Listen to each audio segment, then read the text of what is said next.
आज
के আমরা 56টা প্রজেক্ট जो अंगनवाड़ी ওয়ার্কার হেল্পার আর আশা কর্মী যৌথভাবে আমরা এখানে এই বেলফাং খোয়াই বেলফাঙে বসতে হচ্ছে, কারণ আমাদের সরকার আমাদের জন্য কোনো চিন্তা ধারণাই করছে না।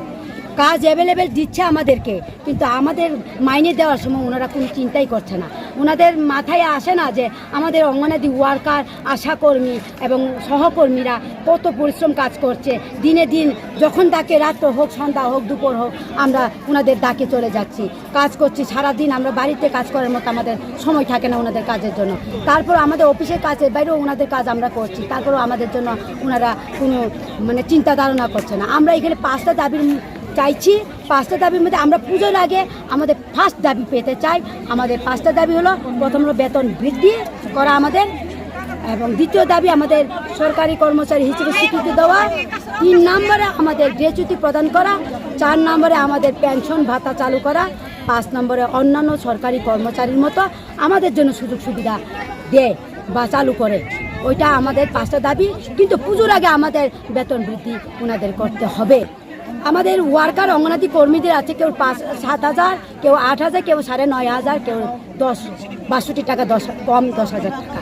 এমন হেল্পারদের 5,000, কেউ 4,500, আশা কর্মীদের 2,000 টাকা। ওটা দিয়ে আমাদের সংসার চলছে না। তাই ওনারা আমাদের কান্নাটা শুনুক বলে আমরা আজকে এইখানে বসতে, এই রৌদ্রে মানুষের এসির তলে ঘুমায়, আর আমরা রৌদ্রে এখানে অশান্তি বুক করে আমি ওনাদের সঙ্গে আমাদের ডাক পাঠানোর জন্য এখানে আমরা পথ অবরোধ করতে বসছি। আমাদের এখানে মাননীয় এসডি মহোদয়া ম্যাডাম এসছেন, উনি বলছেন আমাদের দরখাস্ত লিখে সই দিয়ে যাবেন। কি দিবেন? আমরা ওনাদের কথা আমরা শুনতে চাই না। আমরা চাই আমাদের দপ্তর থেকে মিনিস্টার আসুক, উনি লিখেতে দিয়ে যাক আপনাদের বেতন পুজোর আগে বৃদ্ধি হবে বলে লিখে দিয়ে যাক, তাহলে আমরা এখান থেকে পথ অবরোধ ছাড়বো। আর নইলে আমরা এই যে সংগ্রাম হচ্ছে এটা আরও বড় দুর্দান্ত অবস্থায় আমরা নিয়ে যাব।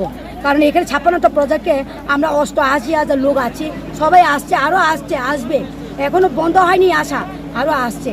তার আমরা যদি আমাদের দাবিগুলো না মানে, একটা দাবি হলো আমাদের পূরণ করে না দেয় আজকে, আমরা এটা অনির্দিষ্টকালের জন্য বন্ধ থাকবো।